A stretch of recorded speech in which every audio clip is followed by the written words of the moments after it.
Praise Lord. എസ്തേറിൻ്റെ പുസ്തകം 8-ാം അധ്യായം അതിൻ്റെ 1 മുതൽ 17 വരെയുള്ളതായ വേദവാക്യങ്ങൾ. അന്ന് അഹശ്വേരോശ് രാജാവ് യഹൂദന്മാരുടെ ശത്രുവായ ഹാമാൻ്റെ വീട് എസ്തേർ രാജ്ഞിക്ക് കൊടുത്തു. മൊർദെഖായിക്ക് തന്നോടുള്ള ചാർച്ച ഇന്നതെന്ന് എസ്തേർ അറിയിച്ചതുകൊണ്ട് അവന് രാജസന്നിധിയിൽ പ്രവേശം പ്രാപിച്ചു.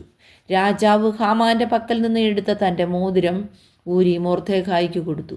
എസ്തേർ മൊർദെഖായിയെ ഹാമാൻ്റെ വീട്ടിന് മേൽ വിചാരകനാക്കി വെച്ചു. എസ്തേർ പിന്നെയും രാജാവിനോട് സംസാരിച്ച് അവൻ്റെ കാൽക്കൽ വീണു. അഗാഗ്യനായ ഹാമാൻ്റെ ദുഷ്ടതയും അവൻ യഹൂദന്മാർക്ക് വിരോധമായി നിരൂപിച്ച ഉപായവും നിഷ്ഫലമാക്കണമെന്ന് കരഞ്ഞപേക്ഷിച്ചു. രാജാവ് പൊൻചെങ്കോൽ എസ്തേറിൻ്റെ നേരെ നീട്ടി. എസ്തേർ എഴുന്നേറ്റ് രാജസന്നിധിയിൽ നിന്ന് പറഞ്ഞത്, രാജാവിന് തിരുവുള്ളമായി ഉണ്ടായി തിരുമുമ്പാകെ എനിക്ക് കൃപ ലഭിച്ച രാജാവിന് കാര്യം ന്യായമെന്ന് ബോധിച്ചു. തൃക്കണ്ണിൽ ഞാനും പ്രിയയായിരിക്കുന്നുവെങ്കിൽ രാജാവിൻ്റെ സകല സംസ്ഥാനങ്ങളിലും യഹൂദന്മാരെ മുടിച്ചു കളയണമെന്ന് ആഗാഗ്യനായ ഹമ്മദോദായുടെ മകൻ ഹാമാൻ എഴുതിയ ഉപായലേഖനങ്ങളെ ദുർബലപ്പെടുത്തേണ്ടതിന് കൽപ്പന അയക്കണമേ. എൻ്റെ ജനത്തിന് വരുന്ന അനർത്ഥം ഞാൻ എങ്ങനെ കണ്ടു സഹിക്കും? എൻ്റെ വംശത്തിൻ്റെ നാശവും ഞാൻ എങ്ങനെ കണ്ടു സഹിക്കും? അപ്പോൾ അഹശ്വേരോശ് രാജാവ് എസ്തേർ രാജ്ഞിയോടും യഹൂദനായ മൊർദെഖായിയോടും കൽപ്പിച്ചത്, ഞാൻ ഹാമാൻ്റെ വീട് എസ്തേറിന് കൊടുത്തുവല്ലോ. അവൻ യഹൂദന്മാരെ കയ്യേറ്റം ചെയ്യുവാൻ പോയതുകൊണ്ട് അവനെ കഴുമരത്തിന്മേൽ തൂക്കിക്കളഞ്ഞു.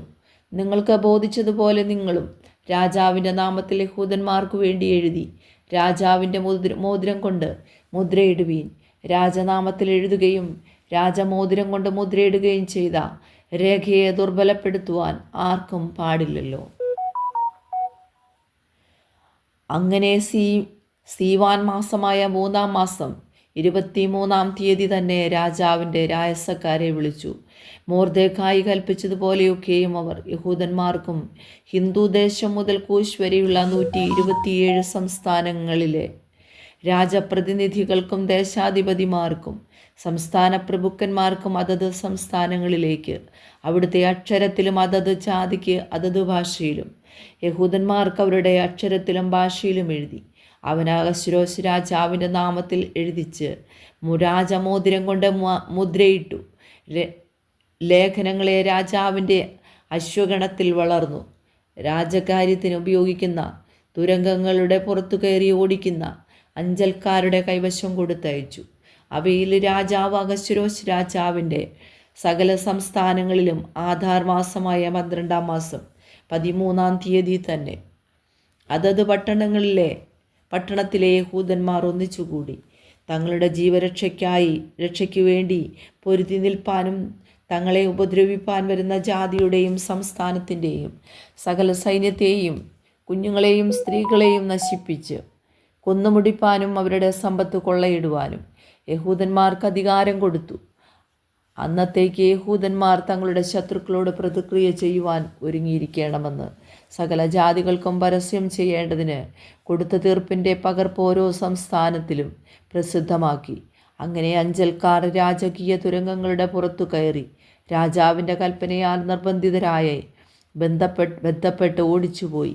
ശൂശൻ രാജധാനിയിലും തീർപ്പ് പരസ്യം ചെയ്തു. എന്നാൽ മൊർദെഖായി നീലവും ശുഭ്രവുമായ രാജവസ്ത്രവും വലിയ പൊൻകിരീടവും ചണനൂൽ കൊണ്ടുള്ള രക്താംബരവും ധരിച്ചു രാജസന്നിധിയിൽ നിന്ന് പുറപ്പെട്ടു. ശൂശൻ പട്ടണം ആർത്തു സന്തോഷിച്ചു. യഹൂദന്മാർക്ക് പ്രകാശവും സന്തോഷവും ആനന്ദവും ബഹുമാനവും ഉണ്ടായി.